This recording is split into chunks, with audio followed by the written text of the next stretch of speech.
டே 14 morning work out பண்ணல, night பண்ணோம்ல, walking போனோம், அதுக்கப்புறம் கொஞ்சம் புஷ் புல் இது மட்டும் பண்ணோம், அவ்வளோதான், வேறு எதுவும் பண்ணல. இன்னைக்கு ஆஃபீஸ் போயிட்டு வந்து அகைன் ஒர்க் அவுட் பண்ணலாம். ஓகே, இருங்க என்னெல்லாம் சாப்பிட்றேன்னு காட்டுறேன், பார்ப்போமா? ரெடி ஆகிட்டு வரேன். காலைல பிரேக்ஃபாஸ்ட்டுக்கு 3 egg whites 2 whole egg. Okay, அதுக்கப்புறம் ஆப்பம், தேங்காய் பால், 3 ஆப்பம் சாப்பிட போகிறேன், அவ்வளோதான். ஆஃப்டர்நூன் லஞ்ச் பார்த்தீங்கன்னா மாங்காய் சாதம் சாப்பிட்டேன், அல்டிமேட்டாக இருந்துச்சு. அதுக்கப்புறம் டின்னருக்கு வந்து வீட்டில் சிக்கன் இருந்ததா, ஸோ க்ரீன் சில்லி வச்சு ஒரு டிஷ் பண்ணலாம் அப்படி சொல்லி இதை ட்ரை பண்ணேன். இதில் பார்த்தீங்கன்னா க்ரீன் சில்லி, ஆனியன், இஞ்சி பூண்டு பேஸ்ட்டு, உப்பு, பெப்பர், மஞ்சத்தூள், அப்புறமா லெமன், அதுக்கப்புறம் கருவேப்பிலை கொத்தமல்லி போட்டு இதெல்லாம் அரைச்சி இப்படி பண்ணேன் பாருங்கள். இதை போடும்போது இதுலேருந்தே தண்ணி ஊறி இந்த அளவுக்கு நல்லா அது ட்ரை ஆகிற லெவலுக்கு குக் பண்ணேன். இது எடுத்து கையில் வச்சு பார்த்தேன் பாருங்கள், செம்ம டெண்டராக இருந்தது மீட்டு. நானும் கொஞ்சம் ட்ரையாக இருக்கும் அப்படின்னு பார்த்தேன், நல்லா டெண்டராக ஜூஸியாக இருந்துச்சு. அதுமாரி அதோட ஃப்ளேவர் கேட்டிங்கன்னா வேறு லெவலுங்க, செம்ம டெலிஷியஸாக இருந்துச்சு. இது மஸ்ட் ட்ரை டிஷ்னே சொல்லுவேன். இதோட ரெசிபி வந்து நான் இன்னொரு ஷார்ட்ஸில் போடுறேன். அதுக்கப்புறம் பார்த்தீங்கன்னா கொஞ்சமாக காஞ்ச கருப்பு திராட்சை சாப்பிட்டேன். நைட்டு 10:30 ஆகும். நைட்டு 10 நான் வளர்றேன், 10ன்னு வர மாட்டேங்குது. நைட்டு 10:30 ஆக போகுது. ஃபஸ்ட்டாக போயிட்டுருக்கேன் கைஸ், ஏன் எப்படி தெரில. நைட்டு 10:30 ஆக போகுது. நான் வந்து வாக்கிங் போகலான் இருக்கேன். இன்றைக்கி நைட்டுக்கு வந்து சிக்கன் தான் சாப்பிட்டோம், ஆனால் பசிக்குது. சரி, வாக்கிங் போயிட்டு அந்த லைட்டாக ஒர்க் அவுட் பண்ணிட்டு படுத்துவோம், சரியா? பார்க்கலாம்.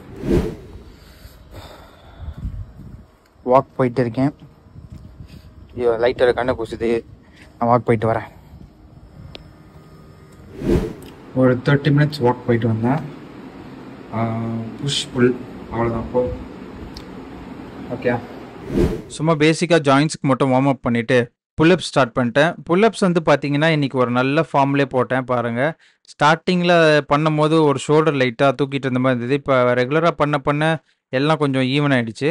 இதில் வந்து பார்த்திங்கன்னா ஒரு செட்டில் 10 கவுண்ட் தான் போட்டேன். அதுக்கப்புறம் கை செம்ம வலி தாங்க முடியல, இது என்னன்னு தெரில. இப்போ கொஞ்ச நாளாக வலி ரொம்ப அதிகமாக இருக்க மாதிரி ஒரு ஃபீல் ஆகுது, அதனால் புல்லப்ஸ் ப்ராப்பராக போட முடியல. இன்னொரு செட் ட்ரை பண்ணேன், செம்ம வலி எடுத்துச்சு, அதோட முடிச்சுக்கிட்டேன். அதுக்கப்புறம் புஷ்அப்ஸ் பண்ண போயிட்டேன். புஷ்அப்ஸும் பார்த்தீங்கன்னா இன்றைக்கி கொஞ்சம் நல்ல ஃபார்மில் தான் போட்டேன், பாருங்கள் நீங்களே. அது ஸ்டார்ட் பண்ணுறதுக்கு முன்னாடி இப்படி கொஞ்சம் லைட்டாக ஸ்ட்ரெச் பண்ணுற மாதிரி இப்படி பண்ணிக்கிட்டேன். இது கொஞ்சம் நல்லா ஷோல்டர் ஃப்ரீ ஆச்சு. இது வந்து பாருங்கள் ஃபார்ம் நல்ல ப்ராப்பராக இருக்கும். வீடியோவை நான் இன்னும் ஃபாஸ்ட் ஃபார்வர்டும் பண்ணல, இந்த ஸ்பீடில் தான் போட்டேன். இன்னும் ஸ்லோவாக பண்ணலாம், இன்னும் மசில் நல்லா டென்ஷன் கொடுத்து பண்ணோன்னா சூப்பராக இருக்கும். பட் எனக்கு இப்படி பண்ணியே பழகிருச்சா, அதனால் கொஞ்சம் ஃபாஸ்ட்டாக தான் பண்ணுவேன். இன்றைக்கி வந்து பார்த்தீங்கன்னா நான் கவுண்ட் அதிகமாக போடலை, ஒரு செட்டில் 23 கவுண்ட் தான் போட முடிஞ்சுது. ஏன்னு எனக்கு தெரியல. ஆக்சுவலாக இன்க்ரீஸ் ஆகிட்டே போகும்னு பார்த்தா இது போக போக 25, 26 போட்டோம், இப்போ திரும்பி 23க்கு வந்துட்டோம். பார்ப்போம் நாளைக்கு என்ன கவுண்ட் போடுறோன்ட்டு. இது ஒரு 2-3 செட்டு ட்ரை பண்ணிவிட்டு அதோட முடிச்சுக்கிட்டேன். அடுத்து வந்து பார்த்திங்கன்னா இந்த வேரியேஷன் போட்டேன். இது வந்து இந்த பைசெப்ஸ் அண்ட் ஷோல்டர் கம்பைன் பண்ணி போகிற மாதிரி இருக்கும். இது நல்ல எஃபெக்டிவான ஒரு ஒர்க் அவுட். இன்றைக்கி வந்து பார்த்திங்கன்னா 5 kg தம்பிள். என்கிட்ட ஆக்சுவலி 2 3 kg தம்பிள் இருக்குது, ஒரு 5 kg தம்பிள் இருக்குது. ஸோ இன்றைக்கி வந்து 5 kg தம்பிள் வச்சு போட்டேன். இது வந்து ஒரு 2 செட்டு போட்டு ஃபைனலாக வந்து சும்மோ ஸ்குவாட்ஸ் போட்டேன். இது வந்து ஃபார்ம் கொஞ்சம் ப்ராப்பராக இருந்திருக்காது, ஏன்னா நம்ம நார்மல் ஸ்குவாட் வந்து கரெக்டாக வருது, இது வந்து இன்னும் கொஞ்சம் கீழே இறங்கணும். ஃபர்ஸ்ட் டே போடுறதுனால கொஞ்சம் அவ்வளோவா இறங்காமல் லைட்டாக அரைப்படல் அடிச்சிட்டேன்.